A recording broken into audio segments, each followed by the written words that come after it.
ప్రభువును రక్షకుడైన యేసుక్రీస్తు వారి ప్రశస్తమైన నామానికి మీ అందరికీ వందనాలు, శుభాలు. అందరూ బాగున్నారమ్మా. దేవాదేవుడు మరి ఒక నూతన దినం దయచేసిన దేవాదేవునికి వందనాలు చెల్లించుకుంటూ మరి ఈ దినపు వాగ్దానం ధ్యానించుకుని ప్రార్థన చేసుకుని మన పనులు ప్రారంభించుకుందాం. ఈ దినపు వాగ్దానం, నా చెయ్యి ఎడతెక్క అతనికి తోడేండును.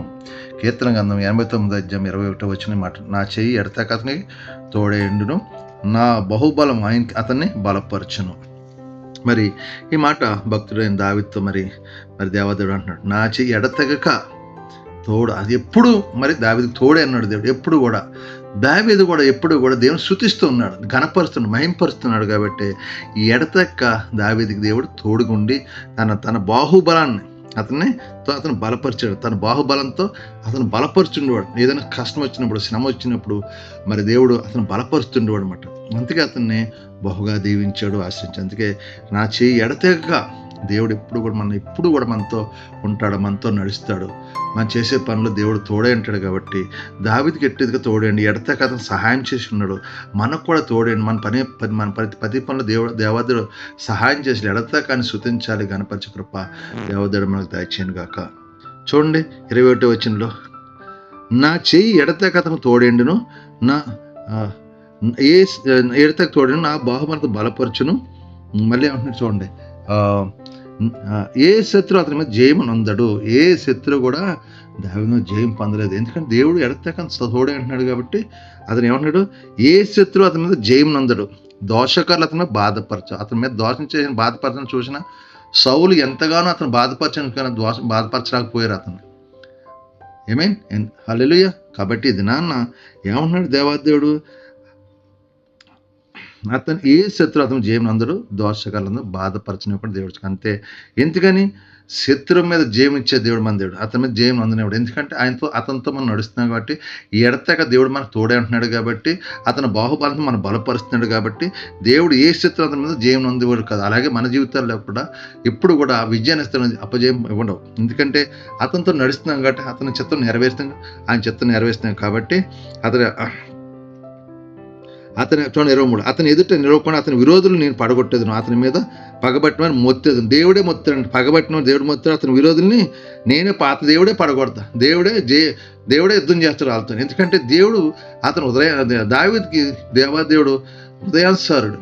ఎప్పుడు కూడా దేవుని స్తుతిస్తున్నాడు, గణపరుస్తున్నాడు. కాబట్టి తన బాహుబలం చేత అతను బలపరుస్తున్నాడు. కాబట్టి ఏ శత్రువు జయం అందకుండా దేవుడు సహాయం చేస్తాడు. ఈ దినాన్న వాగ్దానం సహోదరుడు మనం కూడా ఏ శత్రువు మన జయం అందకుండా దోషగా అతను బాధపరచుకుంటాడు. దేవుడు మన చుట్టూ కంచి వేస్తాడు, కాపుదలు దయచేస్తాడు. ఎందుకంటే దావీదుకి ఎట్లయితే కంచి వేసి మనకు కూడా కంచి. ఎందుకంటే ఎడతెగక దేవుని స్తుతిస్తూ ఉంటాడు, ఎడతెగక దేవుని గణపరుస్తాడు, ఎడతెగక దేవుని ఆరాధిస్తున్నాడు. కాబట్టి దేవుడు అతనికి అంత ఘనత ఇచ్చాడు. గొర్రెల దొడ్లోంచి రాజుగా చేసే కృప దేవుడు దయచేశాడు. అలాగే మనల్ని కూడా మన చిన్న జీవితాన్ని పెద్దగా జీవితాలుగా మార్చి ఒక ఉన్నతమైన స్థితికి తీసుకెళ్ళి కృప దేవదేవుడు మనకు దయచేయను గాక. ఈ దినమంతా మనం ఎడతెగక మన దేవుడికి మనం తోడండిను గాక. ఆయన బాహుబలం మనం బలపరచు గాక. అటువంటి కృపను మనందరికి దయచేయను గాక. ఈ వాగ్దానం ప్రార్థించండి. దేవుడు మిమ్మల్ని మీ కుటుంబాలు బహుగా దీవించి ఆశ్రయించును గాక. ఆమేన్. ప్రార్థన చేస్తారు మీరు కూడా నాతో ఏకీభవించండి. జీవాధిపతి యేసుప్రభు, పరిశుద్ధుడా, కృపగలవాడ, కనికరం గల తండ్రి, నీకు వందనాలు, స్తోత్రాలు చెల్లించుకుంటున్నాం. ప్రభా, ఎడతెగక మాకు తోడే అంటున్నప్పుడు ఇప్పుడు కూడా మాతో ఉంటున్నప్పుడు అనేక ఇరుకుల నుంచి ఇబ్బందులు తప్పించి మమ్మల్ని మా చేతి పనులు దీవించి ఆశ్రయించి కృప చూపిస్తున్నాం. యజమానుల ద్వారా, తోటి పనివారిది, ఏకేడు ద్వారా అందరితో సమాధానం, శాంతి, నెమ్మదిస్తున్నందుకు కృతజ్ఞాసులు చెల్లించుకుంటున్నాం. తండ్రి నీకు వందనాలు. ఇదిగో ప్రభా నాయన, మా పనివారు ఒత్తిడి తెచ్చండి. మా యజమానుల ద్వారా, తోటి పనివారి ద్వారా, ఏకేడు ద్వారా అందరితో సమాధానం, శాంతిని దయచేయండి. అయ్యా, మా యజమానులు నెలలా జీతాలు చిక్కలు ఇచ్చిన జీతం వ్యర్థంగా పాటు మా కష్టార్జితం మేము తినలేక సహాయం చేయండి. అయ్యా దాని తాగుడు పేకట వ్యసనాలు దూరపరచండి. అప్పులు బంధకాల నుంచి విడుదల దాచండి.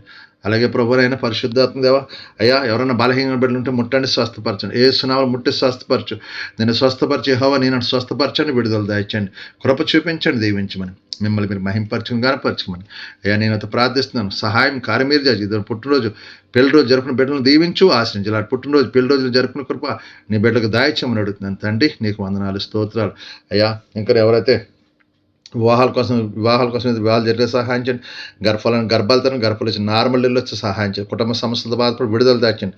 భార్య భర్తల సమాధానం దాచండి. ఏమైనా కుమారులు కుమార్తె తల్లిదండ్రుల మాటలు లోబడే కృప దాయిచ్చండి ప్రభా. ప్రతి ఒక్కరిని దీవించి వాసిన దినమంతా నీ రెక్కల చాటును భద్రపరిచి కాచి దాచి కాబట్టి మీకు మహిమకరంగా జీవించి కృప దాచి యేసు పరిశుద్ధం అడుగుతున్నాను తండ్రి, ఆమేన్.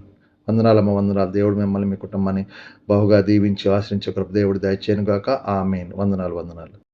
ప్రభువు నామంలో ఈ వీడియో వీక్షించిన ప్రతి ఒక్కరికి జీసస్ స్వస్థత ప్రార్థనా మందిరం వారి ప్రత్యేక వందనాలు తెలియజేసుకుంటున్నాము. మరి ఇంకెన్నో సందేశాలు, వీడియోలు, సంఘ కార్యక్రమాలు మీకు అందుబాటులోకి రావడానికి పక్కనే ఉన్న సబ్స్క్రైబ్ బటన్ని ప్రెస్ చేసి బెల్ ఐకాన్ని కూడా ప్రెస్ చేయాల్సిందిగా కోరుకుంటున్నామండి.